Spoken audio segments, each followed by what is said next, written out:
Happy Halloween and welcome back to Season 5 of Porcelain Peak. I am your host, Tone, aka Freddy Krueger. Next to me, I got old Jizzy Stardust. And over here, I got the old Michael Myers. Is that... Dude, I told you I'm not Michael Myers. I'm Corey Cunningham. Okay? Oh, that's my bad. Sorry, Anthony. Get it straight. It's my meticulously made Corey Cunningham costume. Okay? That makes a lot more sense. I get it now. Yeah, but So why don't you be Corey, and you'll be the focus of the episode, and then when we get to our final cut, then you can be Michael Myers just for the last 10 minutes. oh, okay. Is that in reference to something we might be talking about on this episode? That is. Let me tell you what we're going to be talking about. We're going to do a Chop Talk featuring a gift exchange. Ooh, yeah. Classic Halloween gift exchange. No news this week, just gifts. Right, and then we're going to do trivia for our main discussion. We are talking about the 2018 Halloween Kills and Halloween Ends, also known as the Blumhouse Halloween Trilogy. The Blumhouse Halloween Trilogy. Correct. And then we are going to do a final cut this week, and we're going to tell you 2-sentence horror stories. Originals. Right? See. Stevens? Also, it could have just been Jiggy Stardust, and it would have made a whole lot more sense. I like Jizzy. We know you like Jizzy, brother. I'm a big fan of Jizzy. Because Jizzy makes me feel good. Let's go and get started with that Chop Talk. Why don't you take an axe and chop it open? Well, before we get started with the old gift exchange, how you guys doing? John, when you tell us how you're doing, explain what you got going on here, because we're pretty straightforward. Yeah, so You got here... a little more... Yeah, you kind of came out of left field with this costume. Yeah, because I didn't know I was dressing up until yesterday. So... Yeah, you probably wouldn't have known if I hadn't said anything, huh? Sure wouldn't have. Yeah. I would have shown up dressed in my regular shit. I was just going to wear the sweater. I wasn't going to do all the shit. Well, you were going to show up as you usually do, John, which is completely Naked. buck naked. And we always have to dress you when you get here. Like you just wandered in off the street. And we're like, here. That's our favorite part of the poor show, man. Put on this hat and this flannel. I don't know what you usually wear. these shorts and these flip flops. It's Birkenstocks now. Flip-flops are out. But, yeah, so basically I had to throw together a costume at the very last second. So I knew that there was typically this mask, usually hangs on that poster. So I asked Tone if I could borrow it. And I knew I didn't have coveralls like you have here. So I put something together last second. And I was like, oh, well, he has a movie where he goes to space. I have a spacesuit from our previous photo shoot. So I was like, well, I'll put that on. But he doesn't wear a flashy spacesuit like this. He wears a very Jason Voorhees spacesuit. So it turns into very Uber metal. Jason. So More like Goober Jason. I was like, but the person who would wear a spacesuit like this? Little David Bowie. Hello, David Bowie. So I made Jason X Bowie, and that's why we have the lightning bolt. The Aladdin Sane Lightning Bolt. Yeah, Aladdin insane, more like Aladdin insane. in the membrane. Membrane. But yeah, I love it. Especially for a last minute thing. I love that you were thinking on your toes with that, and you came with a theme that obviously you knew everybody in this room was going to appreciate. Yeah, Guess you could say that. yeah. I ran all over hell and back trying to find a Michael Myers costume when I could have just put together a fun David Bowie costume instead. Yeah, I made the lightning bolt out of electrical tape. Oh, nice. Yeah. What does it look with the lights off? How does it look? I have no idea. Oh, turn the lights off. No, let's not do that. Also, it confused everybody in every Halloween store that I went to because I told them, I was like, they were like, oh, what are you looking for? Can we help you out? I'm like, I'm looking for a Corey Cunningham costume. And they were like, Corey, how do you not know Corey Cunningham? I'm looking for a Corey Cunningham, son of The my... white mask and overalls. Yeah. Indistinguishable from Michael Myers. Especially if you see it in trailers, in scenes in trailers. You wouldn't be able to tell the difference. But yeah, so... I'm glad we're all dressed up because I don't know if I'll get another opportunity to dress up for Halloween this year. So Yeah, me either. I don't know that we've ever dressed up on the show, and I don't know that we've ever had a show release on Halloween. I mean, we've done bonuses that have dropped on Halloween before. Like, I think it's either Halloween 2018 or Halloween Kills dropped on Halloween. I see. But now we're doing the Blumhouse's Halloween Trilogy all together on a Halloween episode. It's beautiful. That's crazy. Yeah, it's poetry. It's a match made in hell. But yeah, let's do our annual traditional Halloween gift exchange. The gloves are off, okay? The clothes are coming off. Well, before we do the regular gifts, I got a follow-up to one of our bonus episodes, fellas, and I found blueberry muffin. Oh, shit. And I gotta tell you, I bought 2-pack. I was at Rite Aid, and I was like, at the counter, and the lady was like, do you have your number? And I was like, oh, shit, you guys got blueberry muffins? And she was like, what? She was like, sir, calm down. I'm And going to I have was to call like, the police. Oh, let me get one of these. And then I was like, you know what? Give me 2 of these, lady. And she was just like, okay. But she was probably like, this guy's crazy. So here you go. Oh, thank you so much. Make sure you check it first. For fentanyl? Why? Is that a thing? It's part of the rules, brother. Everybody's talking about rainbow fentanyl being in your kids' candy this year. I'm like, bitch. Who's going to give away fentanyl Yeah. to your children? Tell me don't taste like a blueberry muffin. It's pretty delicious. What do you Well, think? if you haven't tuned out of the episode listening to us eat, it's going to be a great one. These are fucking delicious. I know, right? Describe the mouthfeel, John. Like a Kit Kat. Oh, yeah, Bert. But I was so excited. I get on these crazy kicks with the candy, trying to find the weird shit, and then as soon as I'm not looking for them anymore, they pop up. Yep. So, there we go. All right. Well, I said trick or Yes, treat. so- I got a treat. My buddy Kyle started this a while back. We adopted it, and we've been doing it. So, you guys wanted to go at the same time, or you want me to just do one at a time, or like you want me to give you both of yours at the same time? Sure. No, I want you to do us both at the same time. Okay. Is that the gift? Yeah. Close your eyes. Close your eyes. And I'll kiss you tomorrow. I'll miss All right. you. Go ahead.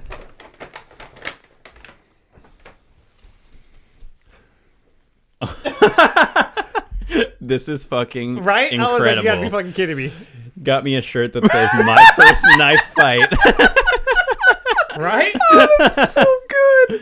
Oh man, I was like, this what are the odds? This is the internet darling shirt right here. For those of you who don't know, my inside joke for the last All of couple season- yeah, I guess the whole first season that I was on was knife fight at the end of a at the end of any Tide trivia. I was like, we got to have a knife fight. So that's amazing. Yeah, I was like, there's no fucking way. Very excited about I got that. a little Had to get it. UM action on mine. Classic, right? Ooh, I like that a lot. Who you got on there? The mom, the bride, Yeah, got the mom, got Bride, got Frank, the goon. got Drac, Terry. Oof Man. Terry? Oof Man. Right? No. Yeah, Terry's on there. Terry And Gilman. then, so just not Phantom. Invisible Man's on there. You just can't see him. Thank you, sir. Yeah. All right. Beautiful. I'll I was, hit you. dude, I was like, I want that one. I want that one. I want that one. They had some dope-ass Coraline stuff at Spencer's. And they had some really cool Coraline stuff at Box Lunch, too. It's like, oh, I shouldn't. Yeah, since you mentioned Coraline, I'll give a quick shout out to the Horror Cafe podcast. Had a nice conversation with the folks over there recently about how they were watching Scooby-Doo on Zombie Island because of our episode. And we were having a great conversation about how dope Scooby-Doo is and how it probably created multiple generations of horror fans. Mhm. And then we talked about Coraline, and they hadn't seen it. And I said, go do that right now. You Drop should everything do that. you're doing. Yep.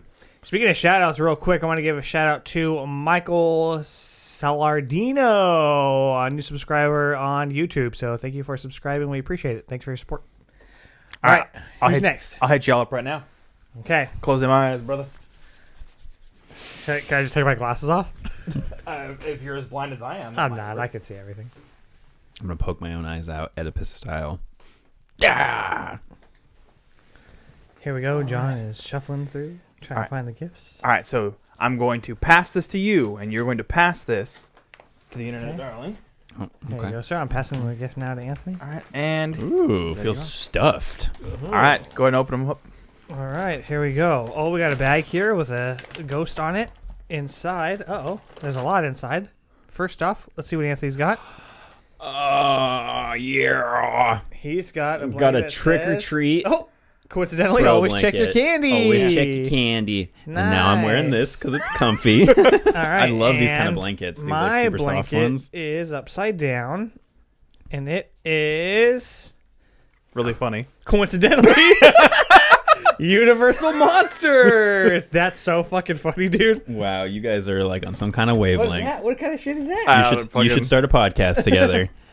And I got from my favorite of the Jason films, Jason Lives socks. Ooh, some BJ socks. The ghost with the most. Those BJ socks, eh? I didn't think you needed a sock for that kind of thing. And some candy. Oh, dude.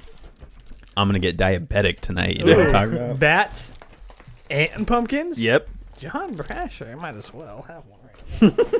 I was going to get you guys socks, but then I was like, I don't think they're sock guys. And my friend was like, they don't wear socks.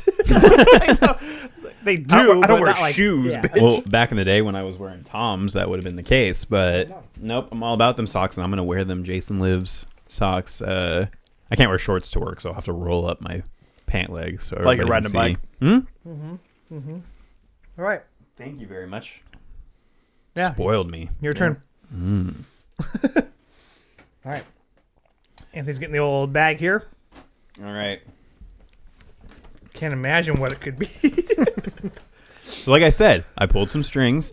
Yeah. Those strings just happen to be him. I greased some palms. I had an agent in the field who just happened to be at the mall. His name? Frederick Krugsworth. Frederick Krugsworth. Yeah. I said, "Hey, dream bitch, pick me up some gifts." Hey, close your eyes so you don't know what it is ahead of time. Okay, let me give it to John. Okay. Oh wait, are these different sizes? Well, yeah. Well, I didn't look at the sizes. Okay, yeah, very good. Okay. Ours are the same. Okay. I mean, I don't know. All right. Smooth move. Thanks. And 3, 2, 1. Boom. Welcome to the Hellfire Club. We got matching Hellfire Club tees. Hell yeah. And the great thing about this gift is that I got something myself as a part of it. So Let me tell you guys a little story about these fucking shirts, though. I ordered them through Etsy, and the lady was like, "Oh, we don't have John's size." And I was like, all right, just cancel that one. Send me ours. well, they just needed you to specify something besides John size. They were like, "We need to tell you, is it large? Is it?" Yeah, right. And so then she was thank like, you. "Oh, I can't do that. Just canceled ours." And I was like, "Oh, what the fuck?" And so then my friend ordered them through Amazon, and they never showed up, and she never got her money back. And Amazon was like, "Yes, contact the seller," and they like removed themselves from the store. And I was like, "What the fuck? Why can't I get Hellfire shirts? Like these things, or I don't know if they're flying off the shelf or what." I'm sure they are. Yeah, it doesn't surprise me that there are some like scam places that popped up to capitalize on this, but those are awesome. And I've wanted one literally since they wore them in the show. I just like never got around to going out and buying one. So you get a leather jacket to go over the top. You know what I'm saying? Yeah. Well, we definitely have to make sure that when the new season of Stranger Things rolls around, we rock these Hellfire Club tees. Yeah, I'm gonna wear it every time we record now, You're like forever. and never wash it. Yeah, God. it's got black in here so that your pit stains don't show. There we go. See ya. Hell Yeah. yeah. I'll be good. Well, thank you guys so much. These are awesome. I never know what it's gonna be, and I'm always like, they're never gonna be able to top it, and then they always do something good. We never disappoint each other. Yep. Never At least when it comes to Halloween gifts. Successful year of gift giving again. Yeah, and Yeah. I am just having a great time with this blanket right I'd say now. they're I know, soft. he wants As, to leave the they're room. soft as they're soft as fuck, dude. Yeah, I'm very excited to sleep with it tonight with Sammy. They had a Yeah. TCM blanket, and I thought about grabbing one for myself. I still might. Dude, Spencer's has so much cool stuff. A ton of Chucky stuff. A ton of Scream stuff. They had this really cool Scream one that was like purple, and it was like, is this a scary movie? And he was like holding a VHS. Beetlejuice stuff. I was like, I could buy all of these shirts. They Rough. had a couple of Return of the Living Dead shirts. Damn. Yeah, that's part of why I don't ever go into those places like Box Lunch or Spencer's or Hot Topic that have horror stuff, because I know that I'm going to spend way too much money. And like, if I had it my way, I would have a shirt for every horror movie that I even kind of like. Yeah. It would just be way too many. But You already kind of do. yeah, my sister is going to absolutely lose her mind about this because Trick or Treat is our movie, my sister and I. So yeah, she's gonna love this. We just put our little Sam out by I the got one of front the door. suckers. Nice, I noticed that. Super stoked. Yeah. Well, if you guys enjoyed that, then go out and get your friends Halloween gifts, because it's a tradition that we want to see more people do. If you love Halloween, then why not give your friends some special spooky stuff? Oh, all right. Dinner and a show. Oh wait, hold up. Oh, dude. Surprise tank top. Ooh, I love a surprise tank top. I don't have Freddy Krueger shirts. And with that, let's move into our next segment, the trivia. That Christmas house of wax, the fog, piranha.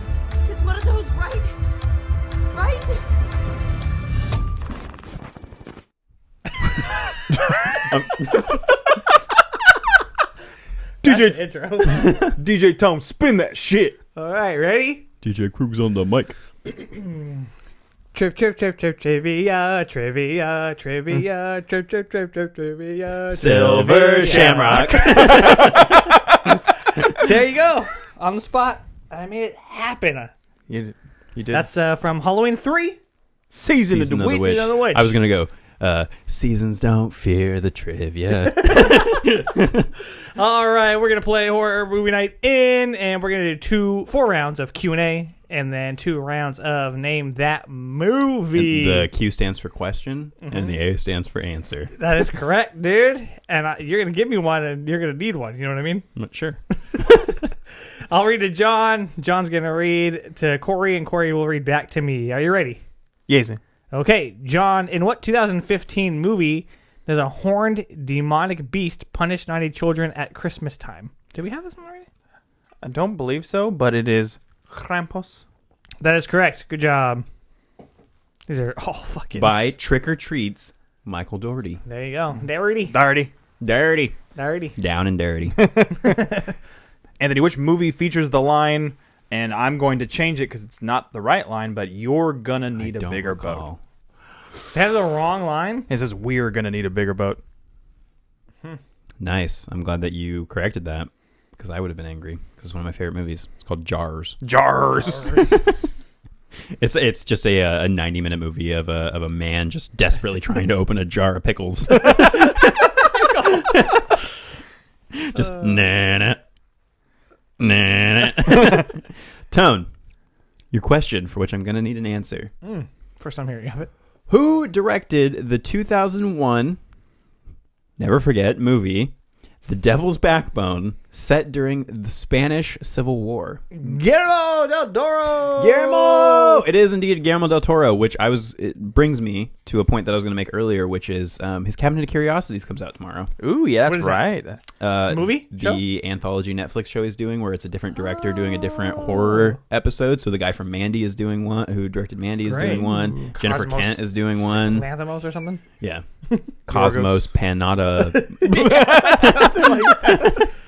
All right, great. We're all on the board. John, which 2014 movie features a fatal curse where Micah Monroe is pursued by a demon only she can see? She's taking legal action against you stalker ass ghost.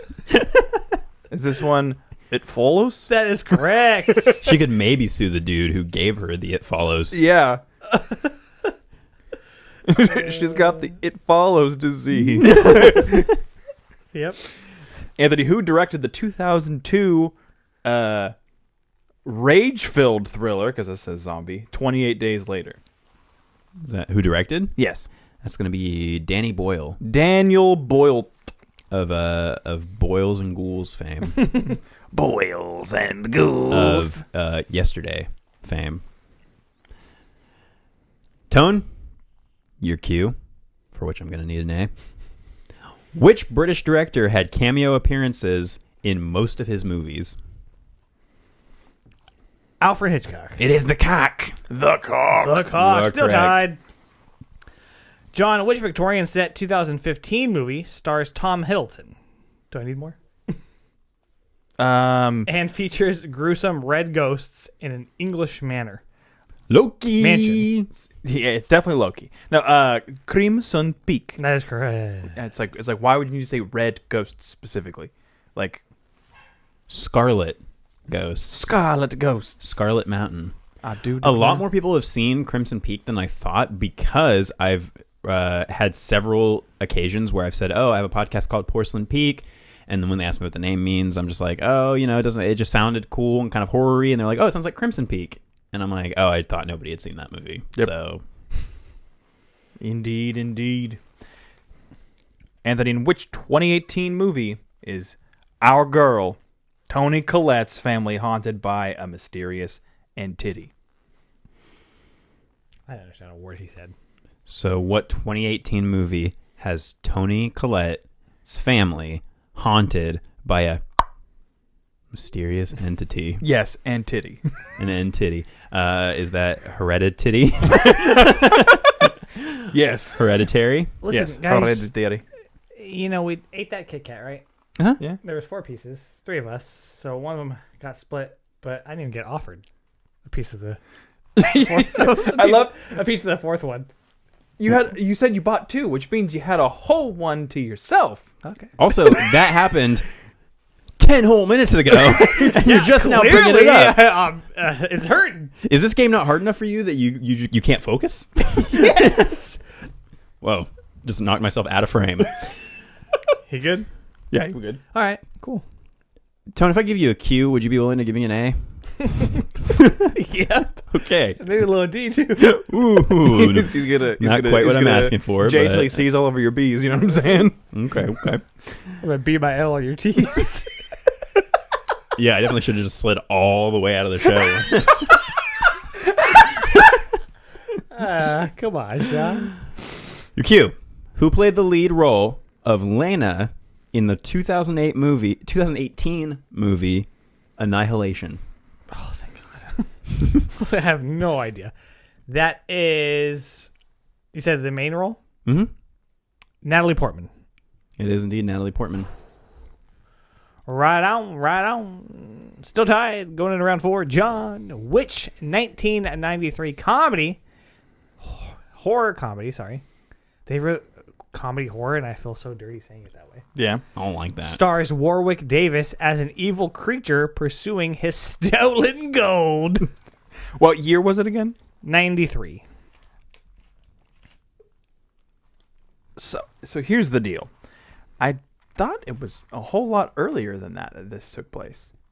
The first one? Yeah. I think that's right. Well, then Leprechaun. Yeah, that is correct. Well, I mean, if you're really going into the lore, he really was created or was birthed in like old timey Ireland. Mm-hmm. Yeah. Yeah, back in the olden Irish days. Yeah. I don't fucking know. Potatoes. Potatoes. Potatoes, even. Yeah. Tomato. Let's call the whole thing off. Anthony, what did Hannibal Lecter drink to wash down his fava beans and human liver? I am so excited. I am a massive fan of The Quietness of the Sheep. One of my favorite. the sheep. One of my favorite Andrew Hopper performances. Andrew Hopper. I forgot what the question was. What was it again? Oh, what does he drink? Yeah. Chianti. Chianti. Yeah, and which is really funny because they give 2 additional options you could have chosen. It was like 3. I'm like, I don't need to read those. We know what our Chianti is in this building. Or Chianti. I don't know what a Chianti is in real life. I mean, I know it's a type of wine. Yeah. Yeah. So then what Huh? do you mean? Because that's what it is. No, but I mean, like, I wouldn't be able to like taste a wine and tell you this is a Chianti. Oh, no. For me, it was just about the getting drunk part. Not the. Smell my farts. Tone, Yep. I'll throw you a curveball here. Okay. It's a Q. Oh, shit. And you never And see it coming. you better come back at me with an A. All right. My best, buddy. You back that A up all Question: Which 2009 remake sees Jason terrorizing the residents of Crystal Lake? Crystal Lake. You know. Friday the 13th It is indeed Friday the 13th. with Jared Padalecki. Padalecki. Nope. You want me to do what? Did you call him Paddle Jarrett Lecky? All right, we're moving into Name That Movie. Oh, shit. What's going to happen is I have a movie that I got to get John to guess. With just 3 words, but they can't be the 3 words that are on the card. Those are taboo, like Voldemort. Yep. Okay. Shit. So what you usually hear during this part of trivia is a lot of It's like, that. Just a lot of Push. got there a little bit later. That's pretty good. All right. I had some delayed push in there. Baby. Okay. Water. Air, earth, fire, Finn. And this is specific, so I know that So that's it's a Finn very, Wolfhard movie. So that helps I you know out. that's very vague. I gotta look something up. This movie. Oh, sorry. You guys talk amongst yourselves. Well, I Keep can it look. entertaining. Yeah. I'm allowed to look. Why? I just need. Look at both of these nuts. God. Just say the act. Well, that's what I'm trying to find person. out. Yeah. I don't know for sure. I think I do, but I don't know for sure. It's Okay, that's what I thought. And It's not Blake Deadly. You said part of the name. You were gonna say it anyway. Yeah, but you don't know which part. Lively.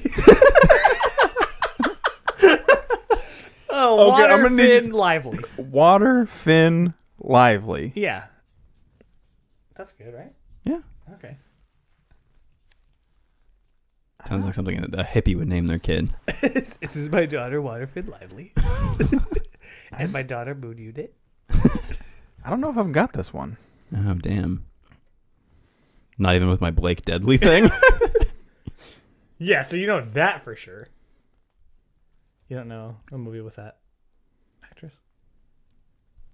I'm drawing a blank. Blake. Water. Finn. Lively. But we're not talking about Finn Wolfhard. Or Finn from Star Wars. Just one N. So I'm guessing it's going to be some form of a shark movie. That would be a good guess. Yeah. I'll give you a clue. I'm off the deep end, watch as I dive in. I never feel so good. That's not what the lyrics are. What song is that? It's supposed to be from. Yeah, but if he knew the name of the song, he would know the name of the movie. Oh. I'm trying to help. I'm trying to help him out, and he's criticizing me not remembering the lyrics from a song from a movie that came out what feels like a decade ago at this point. With Lady Gaga.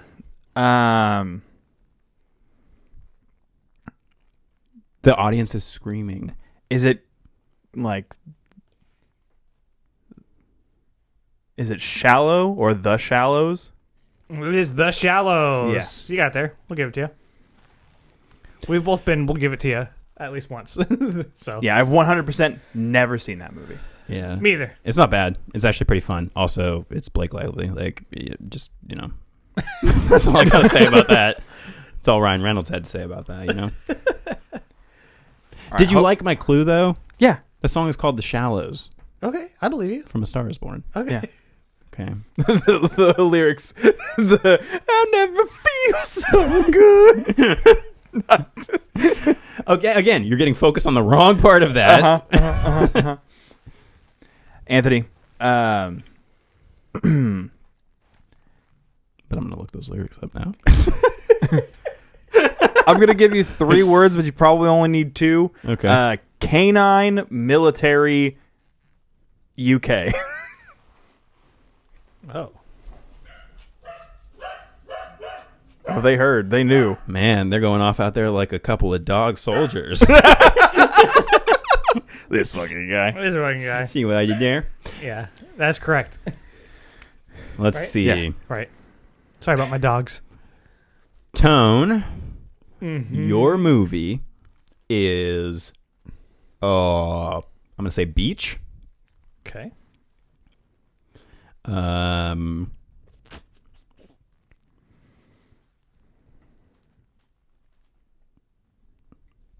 This is a tough one because Hey, let me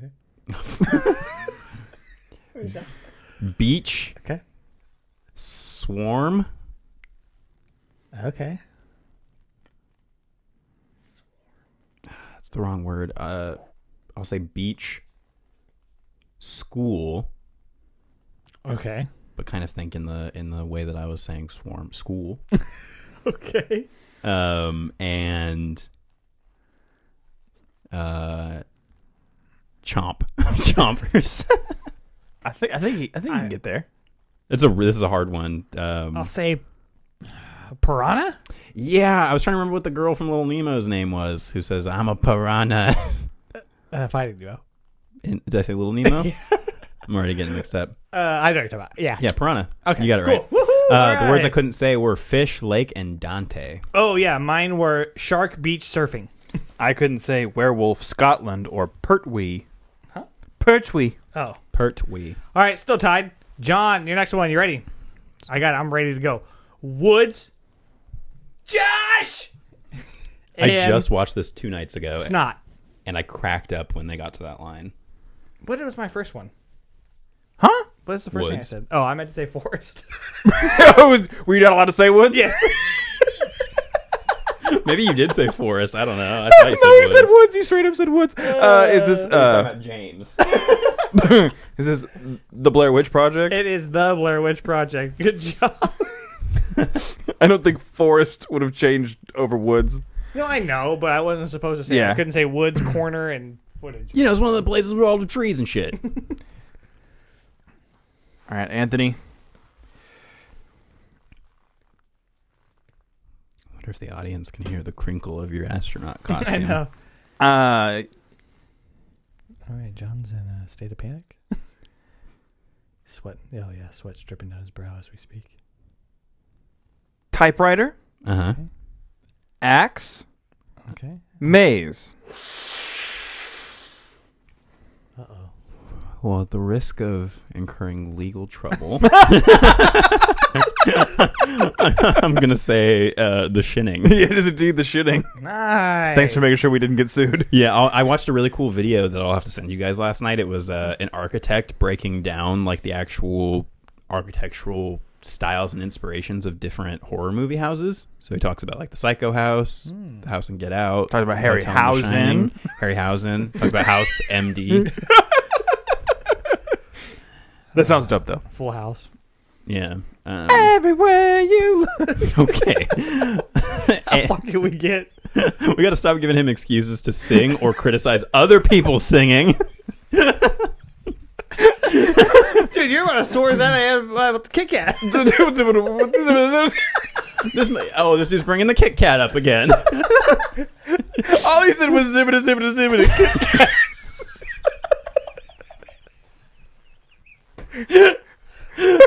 A bear, Kit Kat. Hey, Kit Kats make the man emotional, all right?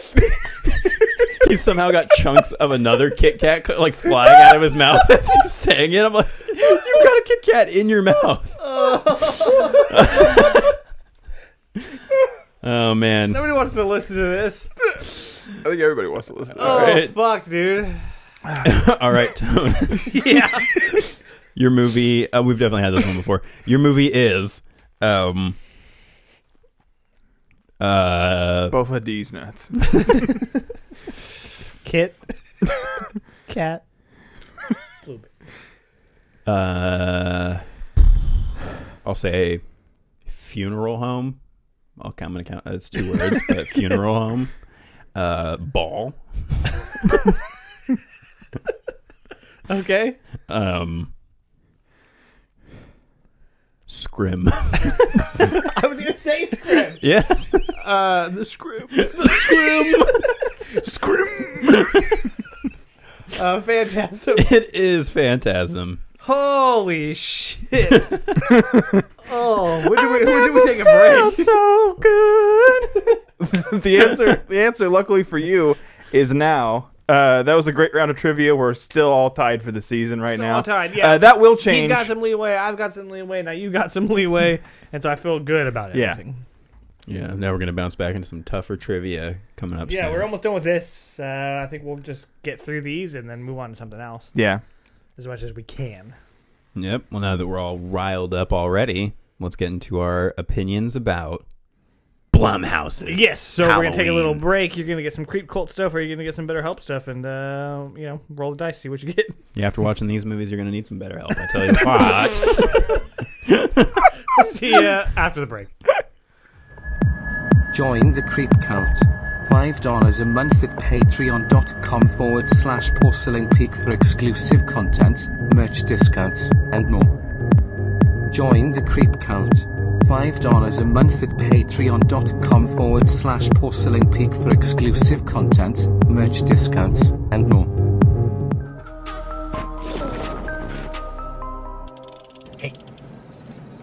want to see something really scary? Welcome back, guys. creeps. I got peanut butter on my penis. Dude, if I had a nickel. All right, so this week we're finishing off 31 Terror Tales, actually on October 31st. Yeah. Just on October. Yeah, and this is so that's pretty cool. This is number unprecedented. Yeah, unprecedented. This is number 29, 30, and 31. And we decided that since the landmark, epic conclusion showdown of the Laurie Strode, Michael Myers Trilogy. Quadrilogy. Finally came to a head. We would give our thoughts. You've already heard our thoughts if you listen to previous episodes on Halloween 2018 and on Halloween Kills. So we may more briefly talk about on a revisit how we felt about these. If you want to hear more in-depth thoughts about both of those movies, please go check out those episodes, because especially with Halloween Kills, we really get down into the nitty-gritty of why this movie sucks. You know what I mean, not to get ahead of myself. What I will say about at least the first two, I don't love the way that they handle people with like mental or psychological disabilities. Yeah, I felt like that was... Especially in the first one, they go to the psychiatric hospital, and it's just... Everybody is like a kook. Yeah. Like a crazy kook, where it's just like, they go out into the yard, and yeah, everybody's like chained to the ground, and the one dude's got like it's like, stay away from that dude. Yeah, He likes... he's creepy, and this guy's got an umbrella, and this guy's all... Yeah, it feels very... I don't know. Feels very distasteful. Yeah. Yeah, and then the second one... They like chase this man down, and they also make him seem like a kooky person instead of like somebody who's sick. Yeah. Yeah. You know what I mean? And so I was like, I don't love the way that they handle it. And I think even the case could be made that there are people suffering from trauma in the third one, and they don't handle that very well either. But not to the extent where they do it with these people that are from the psychiatric hospital, and they're just kind of like, fuck them. Yeah, it just seems like an element that didn't necessarily need to be there if they weren't going to explore it in a mature way. Yeah. But it seems like that's kind of the case with a lot of the things they try to do in these movies, in these three movies, is like they want to do something that's deep and meaningful, but then they don't handle it in a mature and satisfactory enough way for it to actually pull off what they're trying to do. Like that's my big takeaway from this trilogy is like there's nuggets of really amazing ideas for the franchise in really this. I mean, because the new ideas really start coming in Kills and in Ends, but in all three of these, like I can tell that deep down, David Gordon Green and Danny McBride had at least a kind of interesting idea about like the nature of evil and how evil affects the people around the evil and how that would have affected the people in Haddonfield 40 years later. I appreciate the thought. It's just not executed in a way that I think would have made this a really impactful statement on and like a real button on the Halloween franchise. But 2018 on a revisit, I still don't think that it's a perfect movie, especially since I went straight from watching, because I also watched 78 going into this. 78's also not a perfect... To me, it's a perfect movie because I have all the nostalgia for it, and I do think that it's a classic. But there are parts of it that I thought, like even on this rewatch, even though I had a bone cone the whole time about the music and the way it's shot and all that, you know, Michael spends half the movie like driving around the town, which is something that they don't carry over into these movies that are supposed to be faithful sequels to the original. I'm like, he does a little bit in 2018. Oh yeah, okay. So yeah, I'm like, he should be cruising around a lot more because that dude was like trying to get into a Fast and Furious movie in that first one. And Loomis spends about 45 minutes of that first movie just standing next to a bush outside of Michael's house, like, Michael, oh damn you, Michael. And there's just nobody. And anytime somebody comes around, he's just like, get the hell out of here, evil. But I still love that movie. And 2018, I think, is really well shot. It probably has my favorite, like, spooky Michael Myers scenes. I still love the scene where Allison and her friend who, like, tries to kiss her, they part ways, and then he's in that, like, motion sensor field, and Michael's, like, getting close and closer to him. I think that the writing in this, in 2018, while it got worse as the movies went on and got more into like the really goofy like caricature territory. I do like some of the side characters in this one. Like I like the friends. I like the friend who in the beginning addresses the whole like, come on, like a lot worse shit's happening in the world besides Michael Myers killed 4 or 5 people back in the day. Like why is it such a big deal? Yeah. And that's something too that like I'm always joking with 2018 about how like H2O, it made sense. It was 20 years later. She moved to a different place, changed her name. And she's not as like heavily obsessed with this idea of like Michael and they're going to meet again. They're going to have this showdown. So it kind of seems to strain credibility in 2018, but every other character around Laurie Strode in that movie addresses the fact that it's pretty crazy that she's this obsessed. Like Judy Greer, all the friends are like, why is she, so then it kind of lends into this idea that maybe there's something more about the connection between them, whether that's supernatural or whatever. Of course, that stuff all got kind of muddled in the sequels, but I think 2018, in terms of being a reunion of Laurie Strode and Michael Myers, I think pulls it off pretty well. Bathroom scene is still just pretty terrifying. Goat tier, yeah. Yeah, like when really he's like shit. dragging the woman underneath the stalls. Like, I mean, the teeth dropping thing from the trailer, I remembered, I was like, that gave me chills when I saw it the first time in the trailer, and in this, like, it still works. And I think it's James Jude Courtney who plays the new Shape, new Michael Myers, because it's especially as these movies go on, it's less Nick Castle, it's mostly him and just like, little cameo shots. I think he's fantastic as Michael. He's physically imposing without being the 7 foot tall like Rob Zombie version of Michael Myers. It's just like busting through walls and shit. Like this one still feels close enough to the Nick Castle one.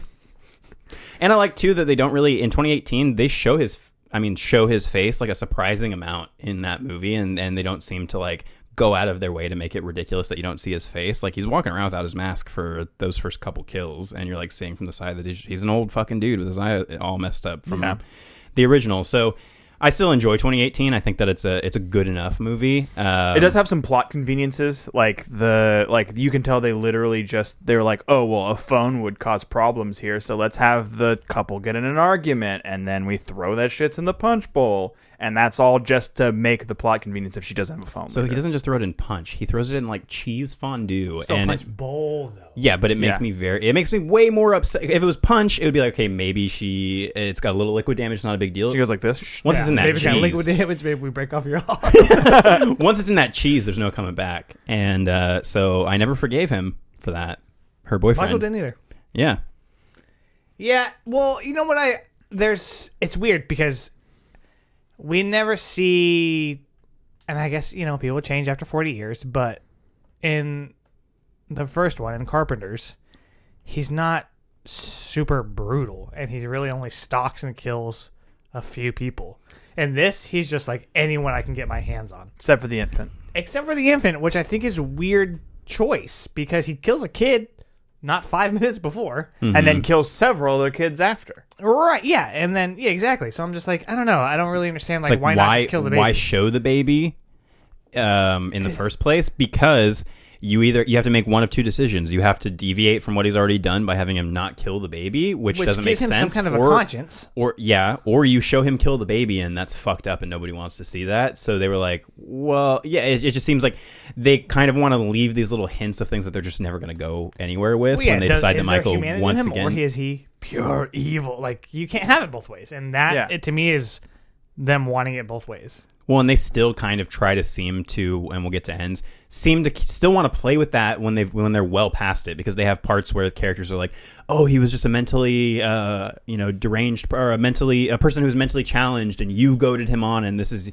your fault. And they kind of try to explore that, like, oh, maybe he was just like a person who had a mental illness, and he was pushed to do these things, which doesn't make sense if like just straight off the bat, Michael Myers killed his sister when he was like 6 years old, and Laurie Strode wasn't around during that, so how was that her fault? And then in Kills and in Ends, they very much are trying to be like, no, he is just pure evil. So why do they keep trying to like yank our chain by saying like, but maybe he's really just a human, and maybe he has a conscience? And I think that's the biggest problem with this trilogy overall is inconsistency between a lot of it. But I think 2018, like I said, decent movie.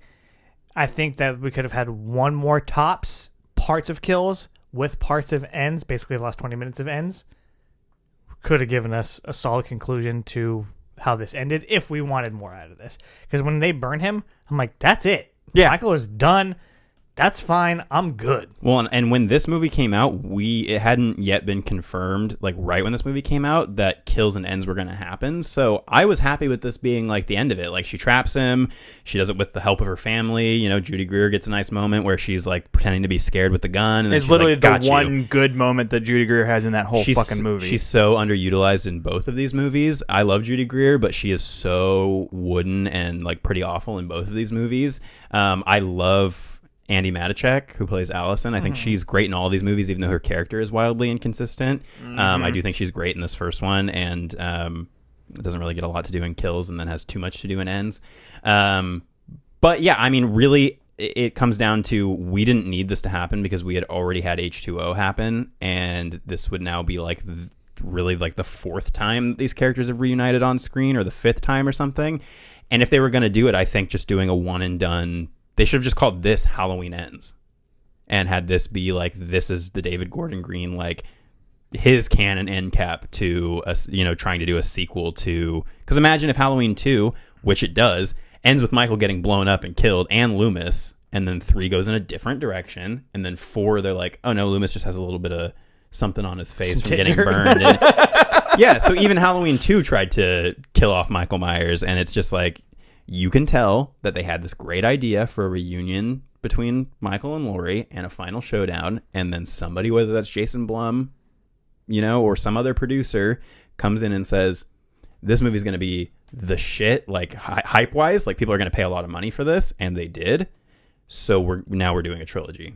And you can definitely tell in the second movie they didn't intend to do a trilogy, and then you can for sure 100% tell in the third one they didn't intend to do a trilogy. And this comes around to what I think is the biggest problem with these 3 movies is the marketing and the idea that was set from the very first one when this was announced as being a trilogy, which is that this is supposed to be the final showdown between Laurie and Michael. It's supposed to be an epic conclusion of sorts. If you look at these 3 movies as just separate entries in the Halloween franchise, I think they're just as consistent as any other sequel movie in the Halloween franchise. Like, they all just, like, you get to 4, and at the end, the Jamie character is like, I'm the killer now, and then in 5, they completely retcon that immediately in the beginning and do something different. So if you really want to argue that there was ever been any consistency in this franchise, it's literally, then you're wrong. It's literally the opposite of Scream, where like Scream is very important on their continuity and how the characters continue on through each part of the franchise. Halloween is the exact opposite. Literally every movie is a different fucking thing, except for maybe Halloween 2. Everything else has like weird little shit that the other movie like doesn't like, so they change shit in the next one. Like they obviously the worst offense is they kill Michael at the end of H2O, and then they bring him back for Resurrections, which is fucking terrible. But I think that they would work a little better as kind of like a separate piece, but it's also like when you market, like I said, the 3 of them as like this epic showdown between Laurie Strode and as Michael. a trilogy, like you're immediately trying to tie these 3 movies together that don't work together. Yeah, and there's no Laurie versus Michael in Kills at all. Laurie's barely fucking in it, and it's she's bedridden, which makes total sense for her character. She's had a hell of a night. Yeah, but like, and it just devolves into this weird like movie about like mob mentality and shit that also has a sprinkle of Michael Myers throughout.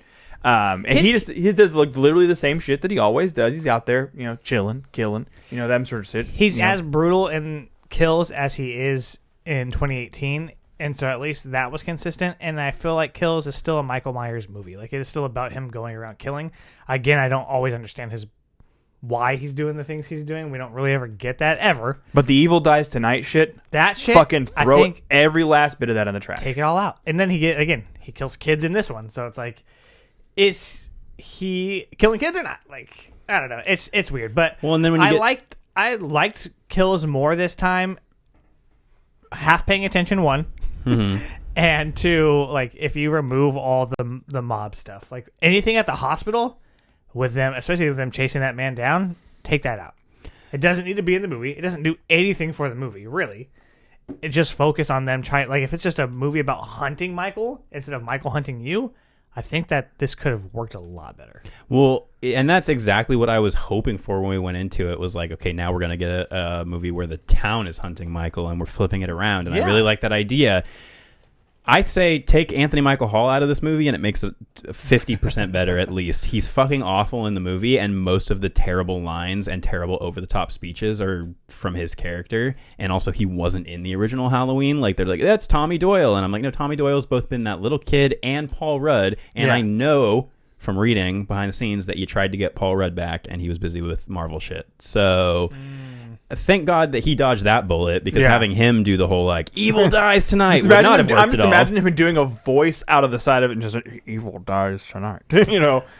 But then you just like, this is the movie where it really goes beyond like suspension of disbelief. Like I was suspending my disbelief with the whole like it's 40 years later and Laurie has for some reason decided that she's going to not move out of Haddonfield, and nobody else who was involved in this. Really, we only see Laurie in the first one. It's in this one where the problem of like why the fuck are all these people still in Haddonfield becomes a way bigger issue. Yeah, and then kind of, but they aren't down as to like affected as she is. Like.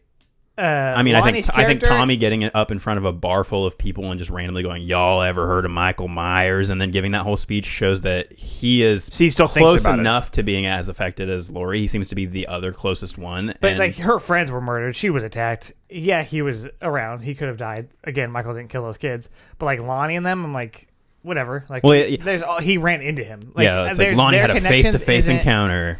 Yeah, their connection really isn't as strong, so it makes, to me, it's like, whatever, I would just stay. Well, and then the nurse, Marion, like, she wasn't even in Haddonfield in the original movie. Like, the Smith's Grove is not even in Haddonfield, and she got attacked outside of Smith's Grove. And then in this, it's just an excuse to have the same moments replicated where Michael runs up the back of the car and then slams his hand through the window, and then she has that just hilariously sad moment where she's like, "This is for Dr. Loomis," and then her gun's empty, and then she just gets, fucked up. Yeah. Did like seeing the Season of the Witch masks on all the dead bodies. That was cool.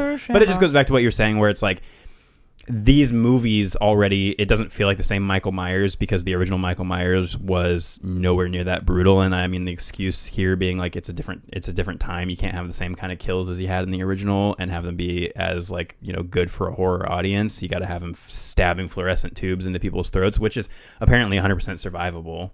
Yeah. Right. But also I was like, you're in the kitchen. We're led to believe that you like the knife. There's hella knives. Why are you like, you know what? I want that because it'll be cool. Well, and like, that's the only reason he goes for that light. Yeah, and then something that like especially stood out to me is in the first one you have like the son and the father, and the son's talking about how he loves dancing, and you have that weird little like aside thing before they run into all the escaped people from the bus. So you get that to kind of give you a little bit of like setup for those characters. Then later you get this long ass bit with the two cops in the car talking about their Vietnamese PB&J sandwich and talking about sandwiches and and just going on and on about sandwiches. And I'm like, what the fuck is this? And then in Kills, it's even worse because you have the whole Big John, Little John thing that goes on for fucking ever. And it's just, you have this whole scene of them sitting outside. You know whose house this is? Michael fucking Myers. He stabbed his sister in her tits. And then when Michael Myers shows up at the house, the reaction from the one guy who's still alive is just like, "You came home, Michael." It's just like everybody is just so... It borders on feeling like like Twin Peaks characters, because everybody is so, but like Twin Peaks: The Return, where everybody is like really fucked up and dirty and everyone's gross super lynch. Weird. Yeah, it starts to feel like that, where it's like none of these. And then I guess when you get into Ends, it starts to kind of try to explain why that's the case, because they're all. How are you feeling about the second one, Kills? How are you? Was this your second time watching it? Or have Based on the it? texts you sent us, I'd hazard a guess and say that you didn't like it very much. Right, but for the audience that wasn't in the conversation. Yeah, I still hate it. It's still dog shit. What parts of it do you like and what parts of it don't you like? So, I like some of the kills. I like the parts where we get Michael, except for the end. I think the end is fucking stupid dumb. No, yeah, I think that's important to bring up too, because then they're like, he's human, he's evil, he's human, and then on a dime, they're like, oh, wait, no, he's supernatural. And which then they immediately disregard in the next movie. I mean, we'll get to that movie. That movie is its own shitburger for its own time. But as of right now, the shitburger that's currently in front of me, that's about it. Like, I don't like any of the character motivations of any of our three main people.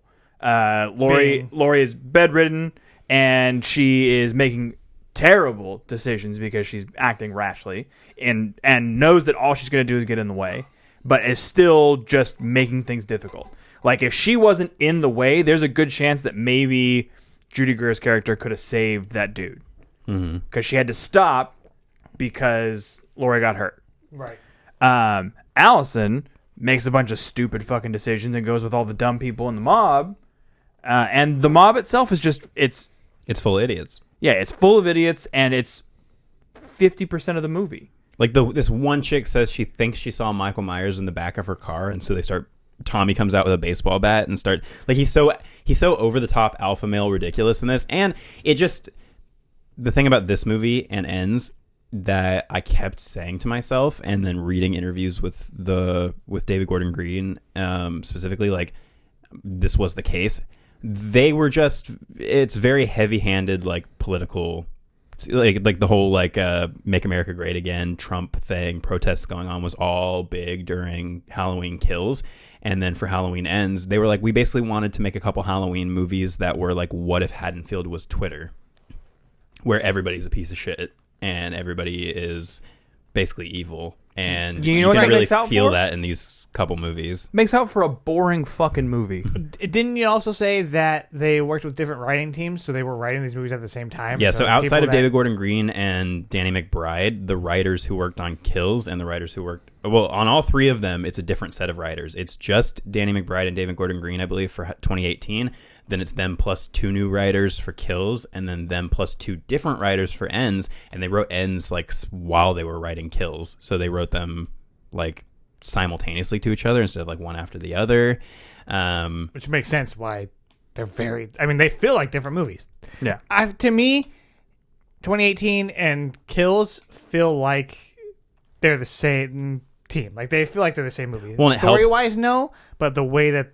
Well, it helps that they're atmosphere one is- night. Like, Right, exactly. So it does feel like a continuation, whereas Ends feels like it's something almost completely detached. also, this has got to be the fucking longest Halloween night that anybody's ever lived through, because I was toward the end of the movie, I was like, how is it still that same Halloween night? Like, we haven't gone through another day. Like, what's going on? There's got to be crossover. There's got to be some stuff that's happening while the events of Halloween 2018 are happening. Yeah. Yeah. Moments I do like in Kills. I like, and they showed this in the trailer. I think the trailer for Kills was awesome, and it made me really overly hyped for this movie, because you get the thing with Laurie and the kids, her and the grandkid, like going down in the truck, and she's like, "Let it burn, let it burn," and she's like giving a really good performance in that moment. Yeah, I liked that. I love the aesthetic of the flashback scenes. I think they're dorky as hell in what they're trying to set up.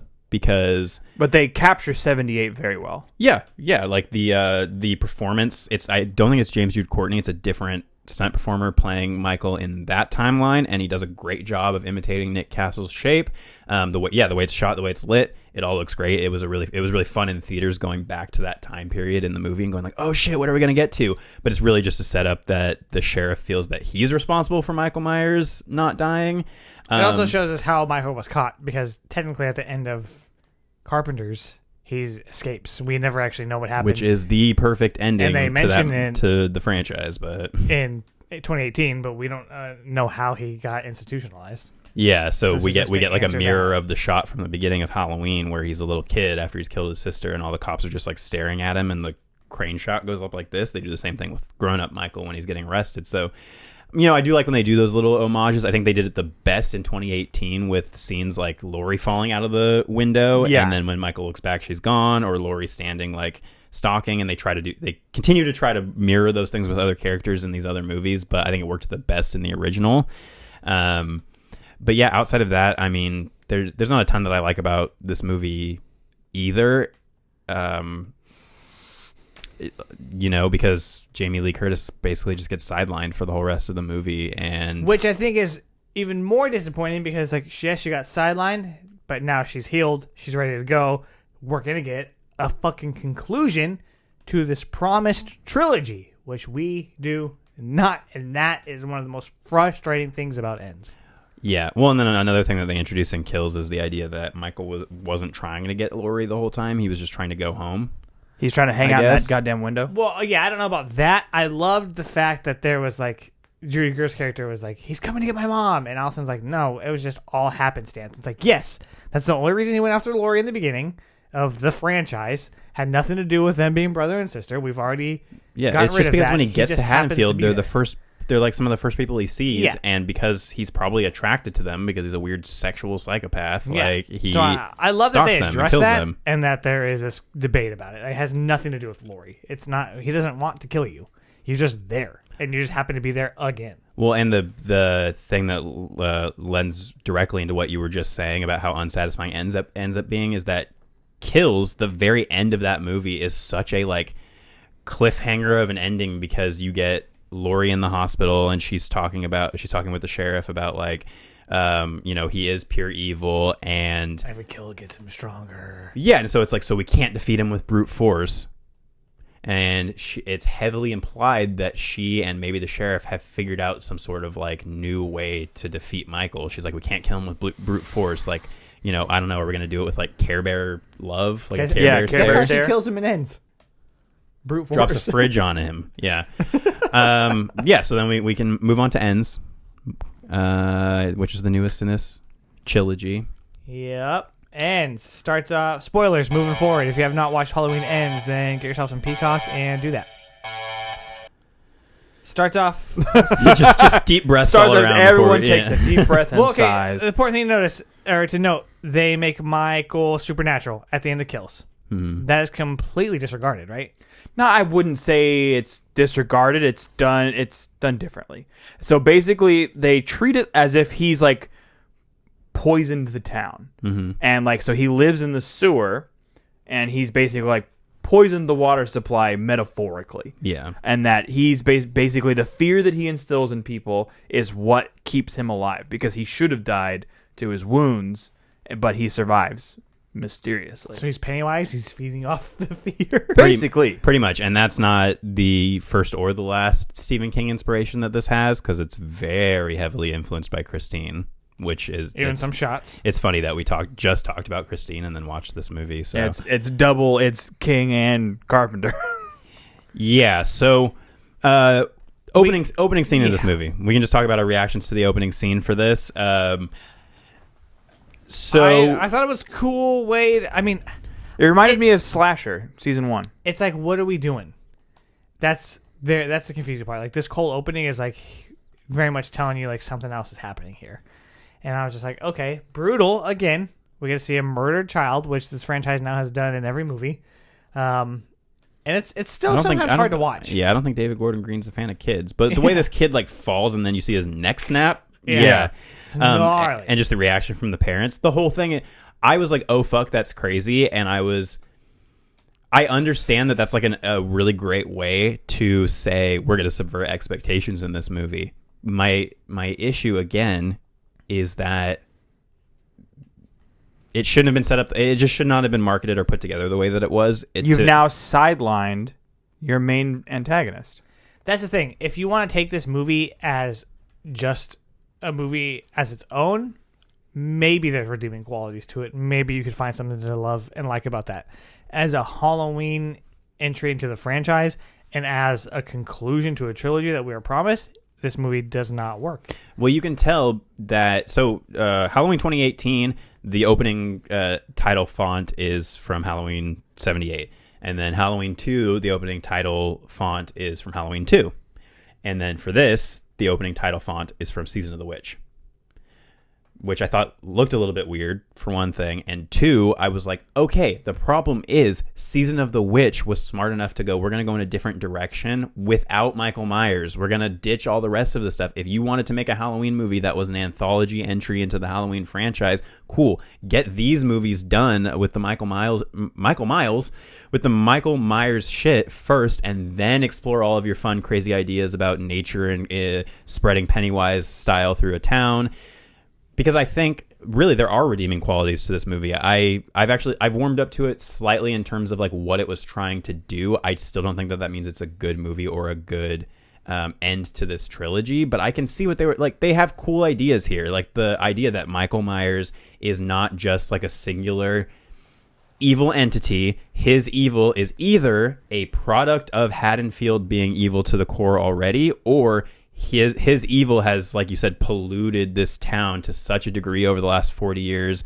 And plus, since he first killed his sister, back in the 60s. So for 50 years, he has turned this town into evil. everyone here is a piece of shit. Every victim in this movie is a bully, is a piece of shit who's like, you know, trying to sleep with the doctor boss to get, you know, a promotion over the Allison character. They get offed, all the bullies, Corey's bullies. I like that twist where it's like, okay, now it's not innocent people being killed because nobody in Haddonfield is innocent anymore. They've all got some touch of evil, and you get that really kind of harrowing opening thing about how like people after Michael's massacre started like hanging themselves, you know, and like all this terrible stuff that's happened. I think those are all really cool ideas. I just don't think that the execution was done properly and should not have been done in the third concluding movie of this trilogy, where you did not set up this Corey character in any of the previous movies. If Corey had been a character that we saw briefly in the first one, and then maybe he kind of swings through in the second one, and then in this one, even if there's a 4-year time jump, you realize that maybe right after Kills happened, he had this accident. And then 4 years later, we're like, oh, it's that kid that was like trick-or-treating with Allison that one time, and it's one of her friends, and now his life's... That if it had been one of her friends from the very beginning, then it would have made their relationship make any kind of sense beyond her just looking at him and going, I want to fuck you. And now nothing, no matter how psychotically insane, anything you do is, we're natural-born killers now.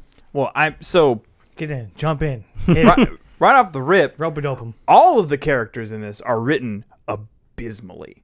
Every single one of them, everybody has this like really dirty, gritty feel about them, and I get that that's kind of what they were going for. Like we got that. It was Rob Zombie's Halloween. Yeah, they did it the wrong way. I mean, Rob Zombie did it the wrong way too, but like this is a completely different direction, wrong way. Everybody's so angry in this fucking movie, and it just made me angry, but not like angry because the movie is, you know, producing emotions. It's angry because I wanted to shut the shit off and fucking never watch it again. Two people aren't angry, Lori and Frank. That's it. Yeah. That's it, baby. And I'm like, dude, if anyone has a right to be angry, Yeah. it's Lori. Well, And her character just magically gets over PTSD. Cool. Yeah, that she really... had for 40 years. so that's the Yeah. problem right there, When is he's that locked if up. she had gotten over it, if she had already been over it, kind of like in a little movie called H2O, Yeah. where she's had a kid and is living Where her she's life, dealing and with she's it. dealing with it, and she gets reminded of it because Michael comes back, but she still has been kind of seeing visions of him and Yeah. stuff. It's handled and that movie I wouldn't even say is necessarily a better made movie than 2018 is, but it handles the PTSD and that whole idea so much better, because then in this it's like, oh, there's a 4-year time gap, we can just have these characters be completely different people. Yeah. It frustrates me because she is worried about Michael for 40 years. He's locked up, really nothing to worry about, right? Yeah. Unless he escapes, which he never does. Then he's loose for 4 years in Haddonfield, which I guess we don't know, but after has escaped and murdered members of her family, and then in that 4 years, she's like, I'm good. She's like, okay, I'm just gonna get another house in Haddonfield. Ah, dude, I was like, you completely like derailed her character. There's no arc. We don't get to ever feel the arc. It's almost like they're doing her arc in reverse. It doesn't make any fucking sense. It's frustrating beyond all degree. Well, and it's like, I understand that probably the intention is that they might have felt like, hey, we need to see Lori happy at some point, because we've basically just had her be like this batshit crazy, like, grief-stricken alcoholic character for our previous 2 movies. So now we're going to actually show her being happy. Yeah, She looks great, by the way. and I love seeing her get all excited about Halloween. That was cool. Like, removed from everything else, I was like, it's nice to see Jamie Lee Curtis excited about pumpkins and pumpkin pie. That's cool. But as this character in this trilogy, it makes no goddamn sense. And then the Allison character has been through so much brutal, especially watching Kills again and seeing all the brutal shit that happens. She watches her boyfriend get murdered. And it's probably the most brutal kill of any of the ones in these movies. It's ridiculous. And her father is killed in the first one. Her mother is killed in the second one. Downstairs. Yeah. That part too at the end of Kills. Like, she's sitting there getting murdered, screaming, and there's police downstairs. Like, what happened next? And I would say that Nothing? a movie that handled this kind of thing that her character should have been going through in this movie a lot more convincingly was Rob Zombie's Halloween 2. Because the Lori character is very fucked up in the second one with PTSD after what happened in the first Halloween, and it affects everything in her life, and you can tell like she's got a style change, she has an attitude change, she's like losing her shit. And Allison in this is just like, I'm gonna I have don't darker hair, but I'm gonna work for the fucking hospital. and She doesn't seem messed up, and that's the part that's hard for me is that she doesn't until she needs to say, burn this whole place down. I'm so fucked up. Right. And it's like, I get that, but you gotta You gotta give me a little more. and I you gotta understand make it that convincing. people will put a smile on their face and they'll go through the motions, and it doesn't mean that they're not being affected by what issues they've had. I think we all do it. Been there. Right. Yeah. And so I understand that, but we as an audience have to have something to make us feel that and to know that. Yeah. And we're not given that. She's just like, I'm alone. And we know that she's been dating this cop. So it's like, well, you haven't been alone. So, like, what? And I know that's not define her as a character as whether or not she's dating or not, but we don't ever feel that she is in this state of trauma. Like, we don't ever know it until this toxic romance that she has with Corey that takes up most of the first half of this movie. The middle of this movie felt like Drive. You got like synth music playing. They're riding on motorcycles. There's lens flares. Yeah, Drive was dog shit. Drive? No, I'm saying if Drive was dog shit. Oh that's yeah, what I was this would like, be. hold up. He's like, all right. You talking about the gauze that way? No. Um, I need a baby geese now. well, and I think like the reason that we're complaining so much about these underdeveloped characters is because the movie decides to focus on a completely new character, and we're following and supposed to now, because they have to put all of that effort into making us empathize with this Corey character.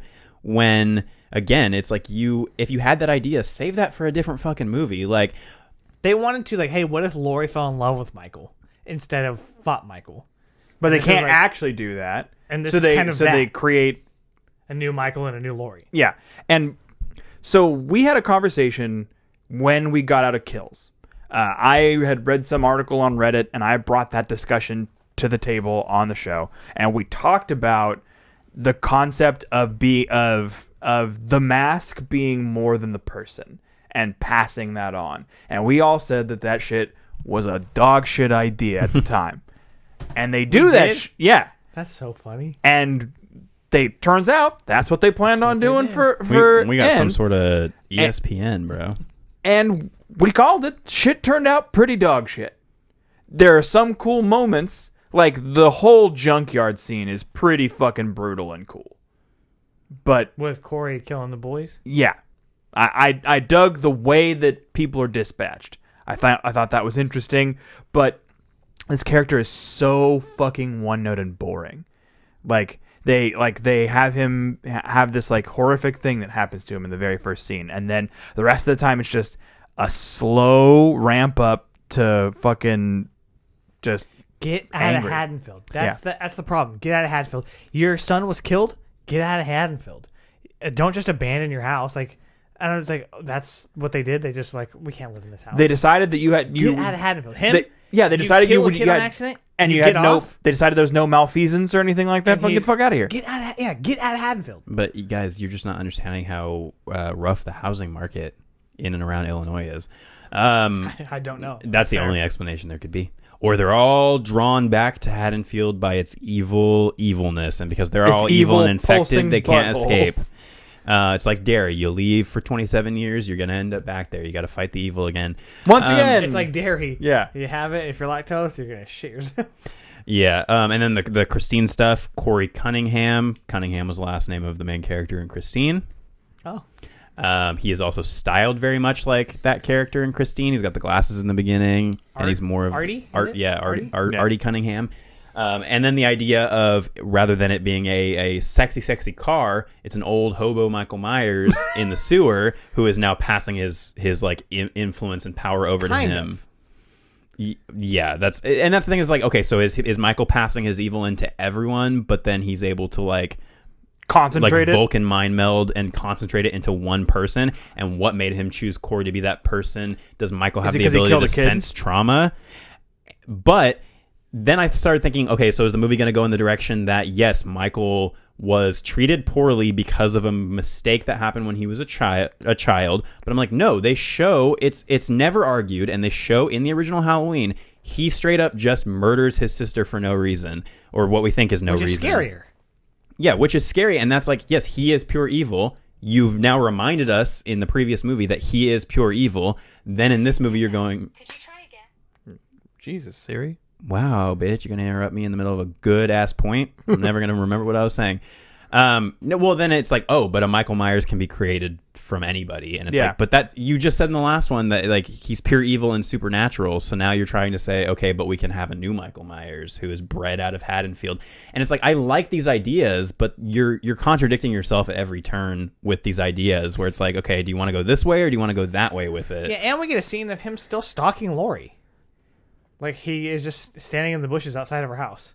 Yeah, and then like, just walks why? away, doesn't do anything. Like, okay, what? Like you just established in the last movie that he's not obsessed with Lori. Like it's just happenstance. They also they continue after doing all that in Kills. They continue to market this movie as the epic final showdown between the two of them, and having them all over the posters to once again be sidelined. Even the trailer, I watched it after, and I was like, oh my god, this makes it seem like it's a showdown. Yeah. Well, and a lot of those scenes you see in the trailer are of Corey in the Michael costume, not Michael. And I guess some people picked up on it because there's a scene of him reaching up to open a door, and people could see that he had all of his fingers and that he wasn't all fucked up. And they were like, "That's not Michael." Weird. And so people already knew going into this that there was probably going to be some sort of like passing of the torch. And See, then that's why we don't watch trailers. as I was starting to kind of like, I'm like, okay, this is the direction you're going in. You're going to have a son of Michael Myers. Like, he's going to be the new Michael Myers. That's fine. You have Michael and Laurie have their epic showdown. Get rid of Michael. I don't fucking care. That's another thing that I want to be like really adamant about in my review of this is I don't give a shit about the integrity of the Michael Myers character. A lot of people have been going on these huge tirades. Like, there's the change.org petition about like, this was a betrayal of the Michael Myers and Laurie Strode characters. I do not give a shit because if it doesn't work out, reboot it, which they've done like 6 times. Make another one in 3 years. Yeah. Like, which Blum has already said, this isn't the end of the Halloween movies. This is the end of Blumhouse's Halloween trilogy with David Gordon Green. But Malika Akkad still intends, who's had the rights, him and his father, since the beginning of this franchise. They are fully intent on continuing the franchise, whether that's in a different timeline with Michael Myers, which again, and you'll all be fucking forking over money in 3 years for the new Michael Myers thing, because it's like, okay, so do you want it? And I'm just very confused about people's thoughts on this movie, and maybe that's a whole different discussion outside of our thoughts, because there are people who are like, I just want Michael to be brutally killing everybody, but I also want it to be like the original Halloween. And it's like, but have you watched the original Halloween? He kills like 2-3 people, and the most brutal kill is when he sticks the dude into the door with the knife and does the head tilt. And then you're like, oh, then in this movie you're betraying Michael Myers by not having him kill a bunch of people constantly. And I'm like, he has more screen time in this movie than he does in 78. So, I mean, really, the arguments don't come down to it's a betrayal of the Michael Myers character. It's just... They've been betraying Michael Myers' character since 2 when they made Laurie his sister. Because John Carpenter's original vision was he is an evil that shows up in this town. Doesn't even really have a name. Evil. Yeah, he's the Shape. He was Michael Myers when he was a kid, and they even credit him in the credits thing. It's like young Michael Myers, but then for Nick Castle, it's the Shape. He's become something different, and that's why in the end, when he disappears, and Loomis just has that like, oh no, like I knew this was going to happen look, and Laurie is weeping in the corner, and then it just shows shots of dark corners and rooms and dark streets saying, he could be anywhere. Evil can be anywhere. That's the end of the fucking franchise. That's the end of the movie. Yeah. You're afraid to go out on a dark street on Halloween. Also, and it's just too complicated. Yeah. You're trying to do too much in these movies. Back to ends, though. 30% of this movie is fucking just Laurie doing shit about town. And it's like, is it a love story with Allison, or is it a love story with Laurie and Frank? Yeah, and all of the scenes aside from the end with Laurie are all just like her writing her fucking book and her at the grocery store and not being afraid of anything other than townspeople who are being unnecessarily toxic to her. Yeah.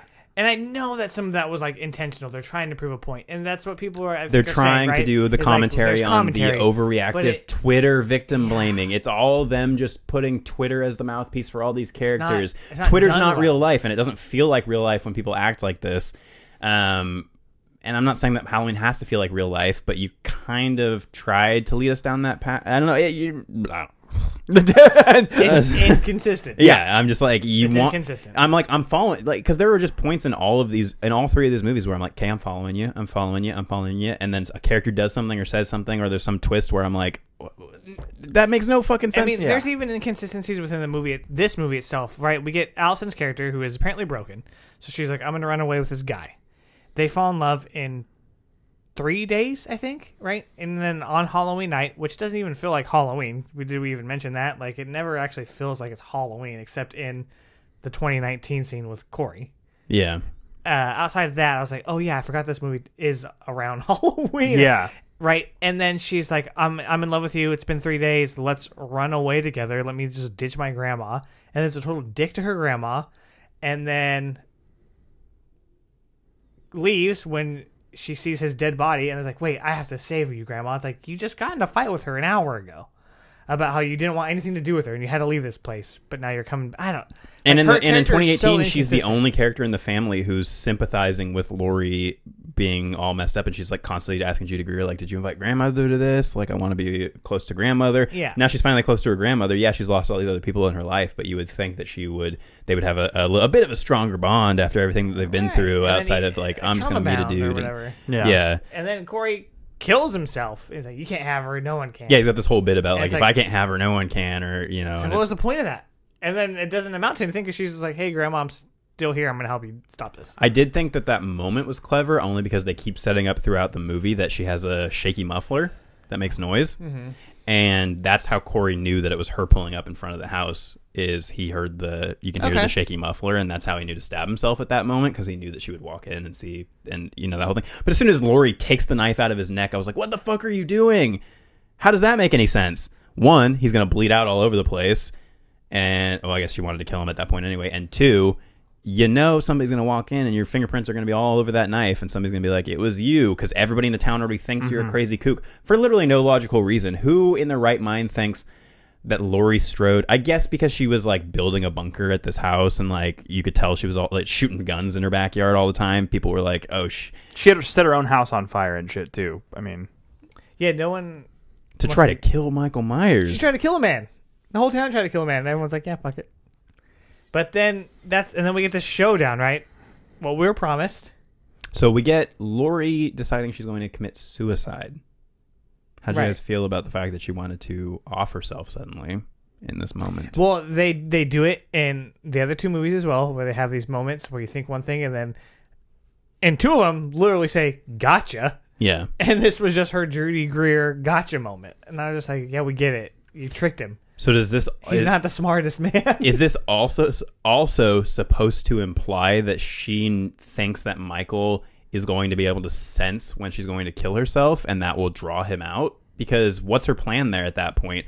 I don't think he's there? Yeah, I don't think she knows until that moment. So this whole time she's been setting up and calling the cops. She just knows that Michael's been sneaking around inside the house. It's one of those things where it's like, okay, I get it, like the theatricality of it. Like in a movie, it's a fun little like, again, like I said, gotcha. You know, like you didn't think I'd be prepared. Fun little is you know what our words. You know what he means. In a movie, it's supposed to be a cool, ooh, she tricked him moment, but it doesn't make any logical sense. And it also amounts to shit in one hand and shit in the other hand. Yeah, and then all the cops are just like cool with them killing a man. Except one dude is like, we shouldn't do this. And then they're like, we're going to do it tonight. And then they parade him through the town, and the whole town's like, yeah, fuck it. And then throw him into like an industrial like shredder. Yeah. Right on. I was hoping Lori was going to fall. So, yeah, let's get rid of all of them. I don't know, man. It didn't feel like a Halloween movie in a lot of ways. I would have wanted Lori to die at the end of this, along with Michael, if I had felt like the trilogy had served her character well enough for it to be like a sacrifice or a send-off. No, I know, but it doesn't matter if she dies or stays alive in this movie. That doesn't decide whether she'll come back in a future movie. None of that matters. And even grinding up Michael's body, it's like you really didn't have to go that far for us to understand that you're trying to like trick us into thinking this is the end. It's like, again, that you've cut his head off, and then the next movie retconned it. In this, you could easily say his spirit they're already trying to do a Jason Goes to Hell in this with his spirit transferring into other people. So it's like they strapped Corey to the hood of the car. And that wasn't actually Nick Castle's body. Yeah. Just to convince the people.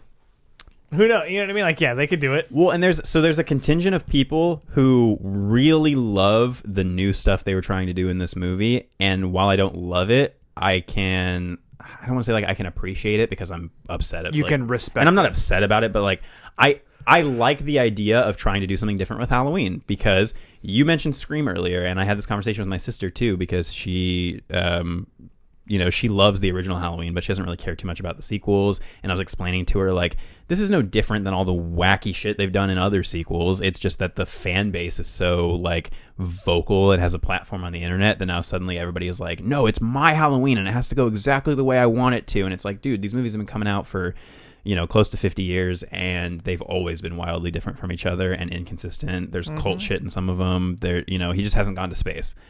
But but I get like wanting, okay, the first one was basically just a mix 'em up repeat of Halloween, and then the second one was this like over the top kill fest version of Halloween, which for some people worked splendidly. There are people who fucking love Halloween kills. It's not Halloween to me, so I didn't enjoy that much. And I get people going like, I don't want a repeat of just Michael just killing people all throughout Halloween night. It's the same thing over and over again. So they're like, cool, no, we're going to do something totally different in this. And I'm like, okay, but again, you tried to pretend you were setting this up as a 3-step thing to a conclusion, so you screwed yourself over there. And then you decided to tack on this showdown between Laurie and Michael in the last 15 minutes of this movie. So if people were loving the new direction you were going in, you just killed off your like new Michael Myers character and then just did a rehash of the end of 2018 or the end of any of the Halloween movies where they fight each other. So really, I don't see who they were trying to please at this point. You're going to piss off the people who want an epic showdown between those two characters. You're going to piss off the people who wanted a new thing and got that for a percentage of the movie and then had it ripped out from under them at the end. I'm not pissed. I'm not angry about any of it. Baffled. But I guess. Like, what? That was my biggest reaction. Like, what? Well, What's and like my like biggest worry going into this conversation was I didn't want to come off as like basically every other person who's hated this movie online has been, which is just like over the top about every single like element of this, like I said, being a fucking betrayal, and it broke my heart. Yeah, I don't agree with any that of that. love Halloween 3. Yeah. Well, and I'm like, I talked to you guys the other day about how I watched Curse of Michael Myers and was like, I enjoy that movie even though it's a terrible, terrible movie and doesn't feel at all like the original Halloween. But you're not going to sit here and defend it.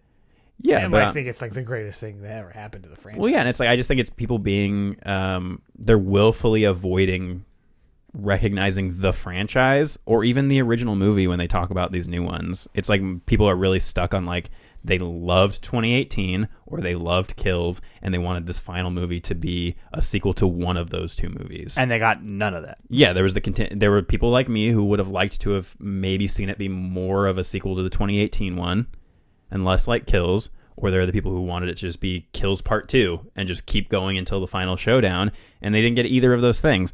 And I think, again, there are great ideas in all of these movies, but they are just so confused and muddled, and I don't know if that comes down to having different teams of writers, or if there was no plan from the beginning. I doubt there was, to do this as a trilogy. And then I've read interviews with David Gordon Green where he talks about how this movie didn't originally end with the whole like parade down and grinding up Michael's body and everything. They tested the movie. People weren't satisfied with the ending, so they tacked on that part of it. To me, it really seems like they wrote this movie to basically not have Michael Myers in it. It like they could easily have had him show up in the beginning in the sewer, transfer his evil, and then just go away, die as an old man in the sewer, and have this new Michael Myers be the whole thing. I think that would have been really dissatisfying. It would have promised as a exactly. conclusion. It would have been, but it would have been so ballsy to just kill Michael Myers in the beginning and then have this new character be the new Michael and have that be like, you know, Halloween ends, but a new saga, a new killer, a new something begins. They could have done that, but they didn't. They also had in the script until. And I'm glad I didn't forget to bring this up, until the very end when it came to filming, they had the idea that Michael Myers' mask was going to be a silver shamrock mask. Oh, shit.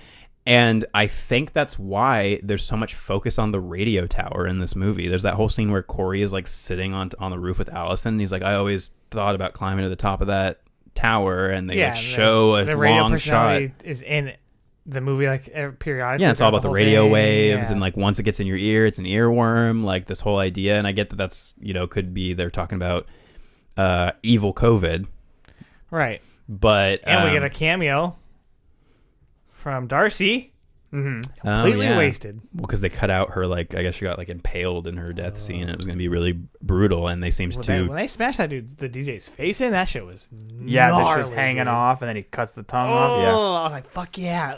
But yeah, they were going to end the movie with like a silver shamrock factory that was going to be like pumping out the masks from Season of the Witch, and then was going to start pumping out like more Michael Myers masks. That would have been tight. And they even used the Season of the Witch titles in this. So I'm like, okay, I can see if you were trying to do something that was... Because each of these movies has tried to somewhat parallel the original movies, 3 movies, like even down to kills being the same night as Halloween 2018. It's the same as Halloween and Halloween 2. They're the same night. And a hospital. Laurie's stuck in a hospital the entire movie. Right. So I can tell these guys are huge fans of Halloween. It makes me feel bad that They made 1 decent movie and 2 shit movies as results for it. Yeah, it just seems like guys who had a ton of ideas, were really passionate about Halloween, wanted to reference all the Halloween stuff that they liked and not necessarily the Halloween stuff that other people might like, and it just turned into a giant Blumhouse mess. What else you got?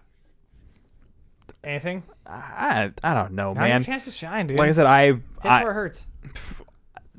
I think that this movie didn't know what it wanted to be.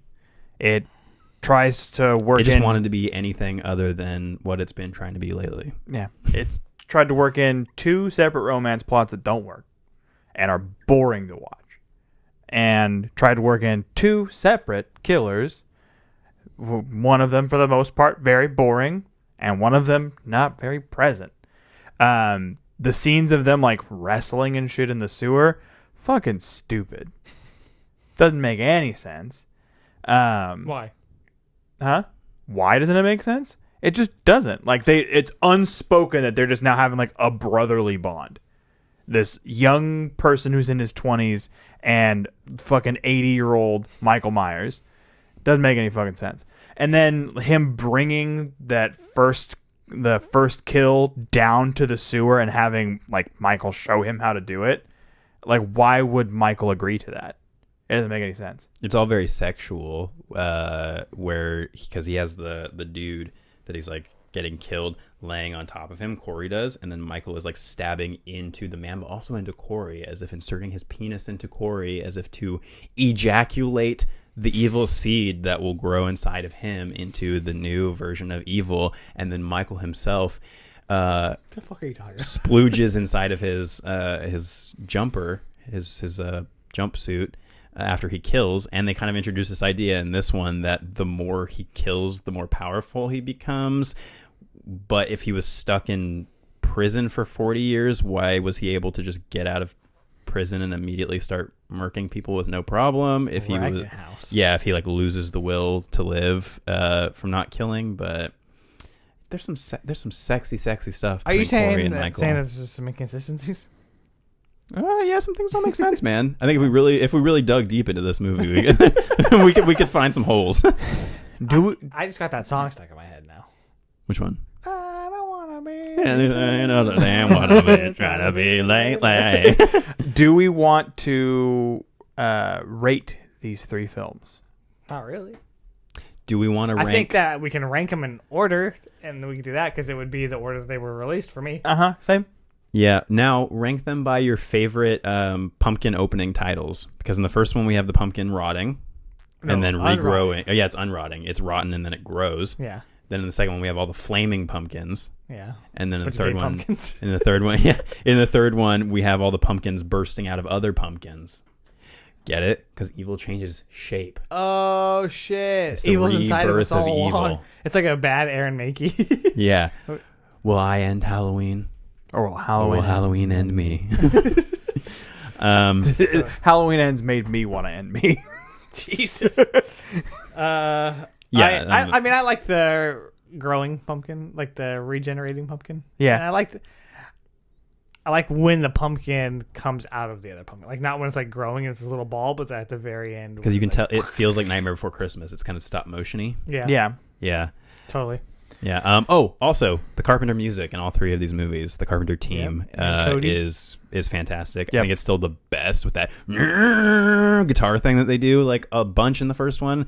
But I would still listen to all three of these soundtracks outside of these movies. I'm all Halloweened out, guys. Yeah. Same. We're gonna have to do it at some point in time this season though, because there are several Halloween movies we have not talked about on this show. I'm down. Let's do it. I've In the never future. watched H2, What? the zombie one. Oh. I think isn't it called H2? Yeah. Yeah. Yeah, that was like the abbreviation, like T2. Yeah. Terminator 2. Time cop. T-turd. Anyway, so yeah, that's what we think about that franchise. I mean, like we said, we didn't hate Ends, and we're not mad at Ends. It's just a very confusing movie and doesn't feel like a conclusion to a trilogy like we were promised. So I think hated it comes it. a I'm lot not mad down about it, to though. marketing, and if you tell an audience that you're going to do something, then like you have to expect disappointment when you don't follow through on that promise. Yeah, and to be clear, I didn't go into this movie with like any sort of hype. My were on expectations were in the sewer with Michael Myers. Yeah, that's why I was so happy that it was on Peacock and I was able to just go home after recording that night and put it on and start watching it, and that I was able to text you throughout it about Right. how baffling it was. But I could say like rewatching this as a franchise later on, I could easily see myself ranking this like below 2018, and then because at least Kills, like it makes sense but is dumb as shit. This movie I think is so baffling that the more I watched it, the more I could see myself getting some sort of like something out of it to where I could put it. I mean, it still would go above a few of the Halloween sequels. I think like I still think it's a better movie, just straight up than something like Resurrection. Oh yeah, Resurrections is cardboard doo doo. Yeah, so again, not the worst. Didn't hate it. I'm not angry. They're gonna reboot it again, so whatever. Doesn't matter. Originally, the plan was for them to do anthologies, which is why we got Season of the Witch. Mm-hmm. Now, I think is the perfect time to revisit that idea, make Halloween-titled movies, and have them be in different towns, and different shit goes on Halloween. And if you do that, you can have different writing teams working on movies simultaneously so that you're able to pump out quality stuff And every year. One and done that shit. No need to carry on crazy storylines, or like if you have one that hits gold, fucking leave it alone. Because of the format, you can give it a break for a year, write a good sequel instead of rushing it, and let it come out in another year or two. You know what I mean? Like, it can be done well. And Blumhouse can do it if they try to do it. Well, I don't think Blumhouse is going to be the ones making. I think their like contract for the rights for Halloween is up. Like they just had it for these 3 movies, and now it's going to move on to whoever else with Malika Akkad running the whole thing. But Jamie Lee Curtis is, as far as we know, not coming back. I was happy to see her back for that first movie, and I'm glad that she's had this big resurgence with the horror community and that people love her and respect her. That's super cool, but I'm glad she's done with it. I would be fine with never seeing Michael Myers in another movie. 13 movies is enough, or 12 movies and one that doesn't have him except on TV, I think. Yeah. So, yeah, again, I'm all Halloweened out. But Right on. I'm glad we got to talk about it. Yeah, that's going to wrap it up for our main discussion. And in a lucky turn of events for you, we're going to do a little quick final cut, and we'll get started with that right meow.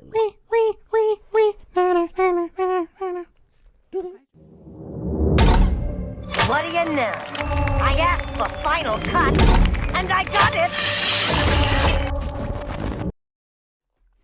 All right, for final cut this week, we are doing 2-sentence horror stories. Ooh, chain rattle. Yeah, we haven't done this in a while, so we You usually do it once a year, pretty much. I don't know if we did it last year, man. I don't remember. Anyway, Maybe. you guys ready? Who wants to go first? Me? Yeah, do it. Go Okay. for it. We'll get the worst one out of the way first. Wow. All right. After I first dreamt about the black cloud-covered mountain with its glowing red veins, the piercing sound from its peak bore into my waking mind.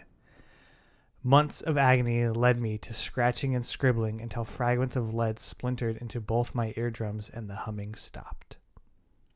Ooh, very Lovecraftian. I know, Yeah. that was what I wanted. Yeah. There we go. Part of the fun for me of writing these stories is writing like the 2-sentence, like bare bones version, and then flowering it up. Like again, I get yours had some nice Some flowering. flowering going on. Yeah. I was like, I want a guy to stab his ears. Yeah. How do I get there? How do I get? I get to stab ears? How do I get rid of this man's ears? But we've been talking a lot about madness over the last month, and so I was like, let me do something a little bit like scarier, I guess. Not, I don't know, different. Yeah, I liked it. Man's ears, isn't that a Seinfeld reference? I have no idea. Talking about making a bra for men. They call it the man's ear. Or the bro. Bro. Yeah. Yeah.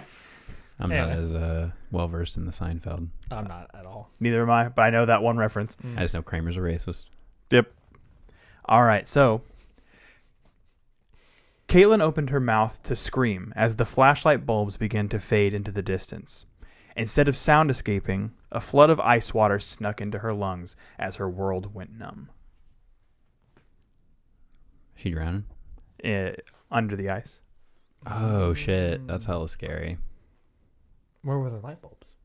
They're looking for her, but they can't see her because she's under the ice. Yeah, hit me with it again. Now that I know. Caitlin opened her mouth to scream as the flashlight bulbs began to fade into the distance. Instead of sound escaping, a flood of ice water snuck into her lungs as her world went numb. Yeah. Ugh. Yeah. Freaks me the fuck out. Yeah. Anytime I see that shit in movies, I'm like, oh, you're Yeah. dead. Like, you're dead. Well, yeah, and then you fall through, and then it freezes back over, and you can't get out. Is that a thing?